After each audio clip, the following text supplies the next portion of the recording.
You boys look like a weird heavy metal band. Yes, we are a band. Really? Yeah. So what do you play? Symphonic post-apocalyptic reindeer-grinding, Christ-abusing, extreme war pagan Fennoscandic metal. Right. Really interesting.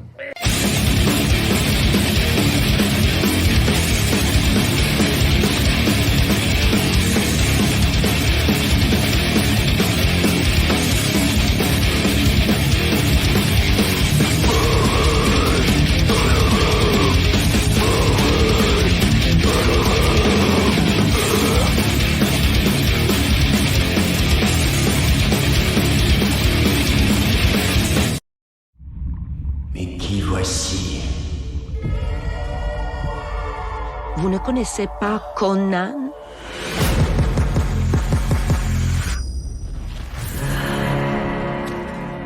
Je voulais vivre pour me venger. Tu deviendras la plus barbare des barbares. Salut Conan. Tu sais qui je suis? Non? Je suis toi.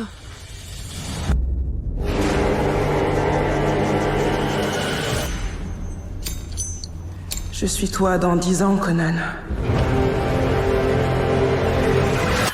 Changer d'époque? Changer de vie?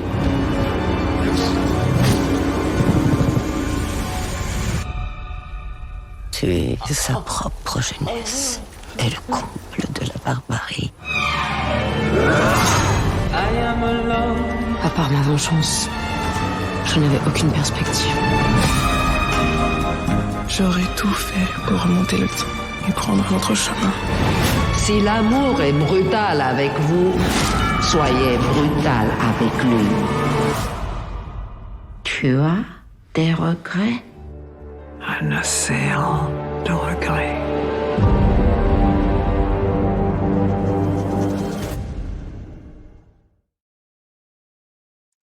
Hello there, DJ Anubis with the Unmelted Radio Podcast doing another movie review. You just saw the trailer for She Is Conan, now streaming on Shudder, if you're interested. I got interested in this film just because it kind of looked interesting from the cover of the cover of the movie itself on Shudder, the tag. Not knowing much about it, like nothing about it. But as I watched the film, I started saying to myself, man, this style, the presentation, the aesthetic kind of reminds me of another movie I reviewed a few months back. Lo and behold, directed by the same director, actually has one of the same same actors involved in the film that I like. Is called After Blue, directed by Bertrand Mandico. Cast consists of Elina, Lowensohn, Christa, Theret, and Julia Riedler. Plot is Conan's life at different stages is shown with a different aesthetic and rhythm from the Sumerian era to the near future. So basically, it's supposed to be like an heir apparent in a way to Conan the Barbarian, which is interesting because it gets brought up early in the film because the main person played by Christa Theret, Conan, there's a reference that Rainer calls her, like Conan the Barbarian. And then, of course, we kind of go from there. Now, Rainer, who is played by Elina Lowensohn, who is Zora back in After Blue, I'm actually becoming a big fan of hers. I think she's really good at the role she does. I'm very impressed by her acting. Very happy with what I'm seeing. But this movie is weird because her particular character has like a dog face. So that immediately, I'm like, what the fuck is going on? But I shouldn't be surprised because Mandico does a lot of crazy shit in his films, at least the two that I've seen now between this and After Blue. He does have some other films to his credit, but I have not seen those. But much like After Blue, there are like these short films that he puts together. So there's something called Rainer in Dog Valley or something like that. So I might have to check that out at some point. But yeah, so it's interesting also, like I said, the Conan the Barbarian reference in here and how this is supposedly a retelling of that story with Schwarzenegger, only it's done in a whole different way. Obviously, everything's gender swapped. It's a very pro-feminist movie, much like After Blue. But you have to kind of know that going in. So if you're easily offended by stuff like that, then it's probably not the movie for you. I don't find Mandico's feminist-driven movies to be preachy, so I think that's why I can handle it with no issues. Like, I understand what they're doing and why. And it doesn't really hurt the story or the movies. Like, and because Mandico has such a beautiful eye for visuals, even though I'm gonna kind of like say one is better than the other, the two films I've seen, I don't know if it's a he or she, but they have a good eye for what's going on with their vision and how they want to shoot the cinematography and the aesthetics and all that. There are some cool gore effects in this. There's like a nice little moment where early on, like it says, you're taking Conan from the early stages of like, if you were to do like warlords and stuff like that, and then we kind of time travel through time as Conan kind of has to kill herself, her future self, or kill her old self to progress to the future. So it's really weird how it works, but this is how Mandico works. But there's a nice early scene where Conan's mother is cut in half. Like, they show it. Of course, it's in black and white. They kind of alter between black and white and color in this. And then there's another scene where like these swords on this sort of turning wheel or something, but there's like skulls and heads on them, and it's very cool, very cool. Caught my attention right away, so I'm all in. Right now, the film isn't as close to being as good as Conan the Barbarian. Like, they're just two different types of things, two different types of movies.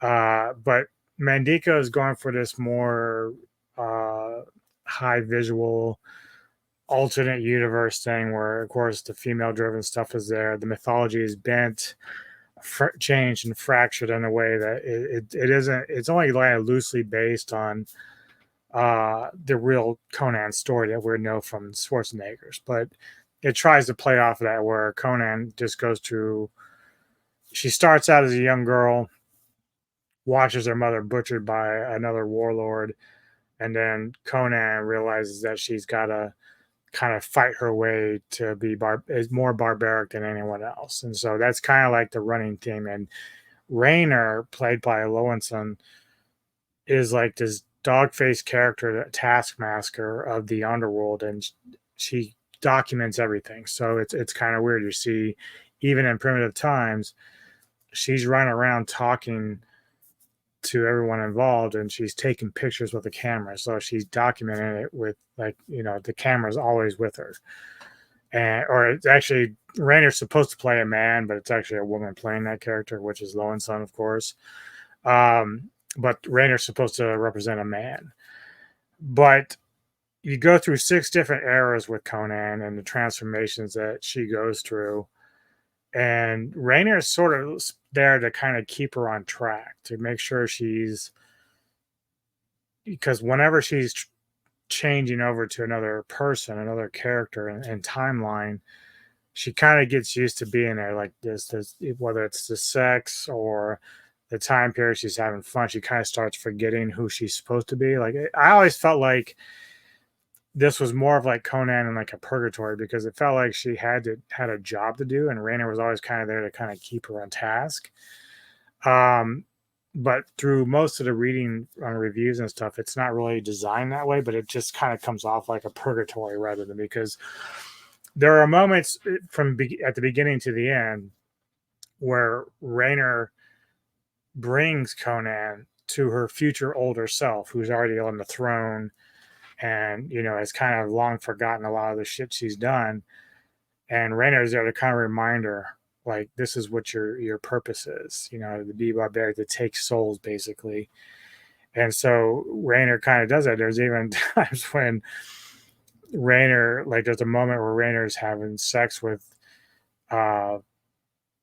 Conan in a certain time period, and even though you don't really see the sex, it's like, you know, it's implied that they were into each other, but, you know, you're taking a woman liking a dog-faced character. But then it's revealed that Raynor is kind of just using that as a guide to say, hey, got to get your ass back to work. Got to get you out of this funk. You've been sitting at this time period too long. It's time to move on and continue your work. So you kind of go through like the 80s and 70s and all these different eras that now it doesn't really always capture that, because it seems like it's Mandico kind of used like a futuristic of everything, but it is sort of represent a time period. Like you even have the Nazi era, basically, where Conan's almost like a she-wolf, Isla type character for a little while. The thing at the end of the day, though, with this movie is that compared to After Blue, which, I was looking at the reviews on Rotten Tomatoes, so I didn't read through any reviews, but the critics rate She Is Conan at 85%, while the audience is at 43%. Now, that's a vast, separation for me. And I honestly, I think that, truthfully, the movie's probably more around a 70%, and it's not as low as 43%. It should be like a 70% for me. I don't think this is Mandico's best. I still like After Blue a lot, even though it has lower scores than Conan. Like the critics gave After Blue 74%, while the audience was about the same, about 42%. My guess is a lot of that's probably because it is a feminist-driven movie, so people will probably be turned off by that. But the thing about After Blue for me is that it's a better story. It's more concise. The music is way better. Like I love the music of After Blue, and the aesthetic with the visuals, the psychedelic issues, and all this stuff going on in the film. And it's just better acted to me in terms of the chemistry and everything between the actresses. Like I just think it's much betterly done in After Blue than it is in She Is Conan. But I do like the idea. I don't really hate the idea of what Mandico was doing with this. Why it's so feminist driven, I can't say. Maybe it's just a director's way of just expressing themselves, like Jordan Peele does, like with certain things. So, I won't say that I've loved, like if I were to watch all Mandico's films, I may not like a lot of them, because if you're going to continue with the same theme, feminist theme, then it's going to be kind of like something just gets redundant after a while, and you just keep doing it and keep doing it and keep doing it. But I do have to say, I do like Bertrand's style. Like I do really like the style that they approach with how they shoot the film. So to me, that's kind of like the best thing about Mandico, is that they have a good eye for what they're trying to achieve visually. Because even though She Is Conan isn't as quite psychedelic as After Blue, it's still kind of like a mind fuck in terms of visuals. Like you're still kind of dealing with these weird things going on. The edit, abruptly we're going from one time to another, and it's pretty crazy. Like even the ending sequence, where finally I think Conann is basically offering herself up to be eaten by these high profile artists in a penthouse suite, and they have a choice between eating Conan's remains, which is funny because obviously I'm not going to give too much away, but when you see that scene, it kind of reminds me a little bit of if you ever remember Don't Come Around Here More by Tom Petty and the Heartbreakers, with the Alice in Wonderland thing going on, where the Alice is like a cake and they're kind of eating it. It reminds me a little bit of that, which is kind of funny. But yeah, it's funny because you had the Conan the Barbarian references here, and then After Blue, they were always using Kate Bush, the artist, as their main name in that.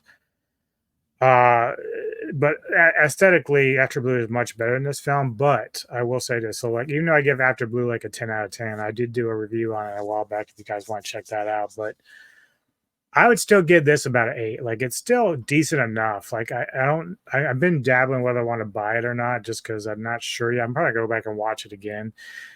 If there's one hang up, is I don't think there's any dubs of these films. Like even my After Blue is still in original French, and nothing wrong with that. Subtitles are fine. It would be nice not to have to worry about reading.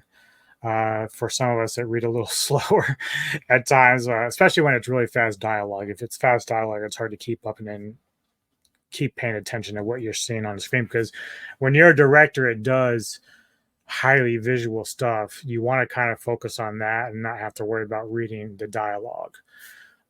So for anybody that knows Mandico or passes along the word, please start dubbing some of this, or at least have the alternate version of the film that we can watch with the dubs, because it would help a lot in appreciating the art more that he's doing, or he or she is doing on the screen itself. So I'd give this film about an 8 out of 10. Definitely recommend checking it out at least once. You may not come out of it liking it. Definitely recommend After Blue though. And I haven't seen anything else from this director, so may have to check out some more stuff, because I do really like what they're trying to achieve with the cinematography and stuff like that, because I think it does pay off very nicely in terms of like just bringing in the weird, just doing weird things, interesting things. I just really felt that After Blue kind of hit the mark more than this. But either way, decent film. Definitely check it out. And I'll give you a little bit of a clip. Well, we saw some of that already, so you're good. You saw the trailer. But anywho, see y'all next time. I think maybe tonight we will be on Sci-Fi Century's channel to do the Crow review, but that's kind of up in the air right now. He's got some problems with his pet. So it may or may not happen. But tomorrow, Entertainment Headquarters will be on with Kevin Lambert, a couple other panel guests to do a review of Demolition Man. And if you missed it earlier today, we did Mr. Tony the Dead, and Anthony from Movies and Gaming did a franchise review of Wishmaster, which he probably hasn't put up yet on his channel. He's probably editing it, but either way, check it out. A lot of fun. See you next time. Metal Time Radio Podcast.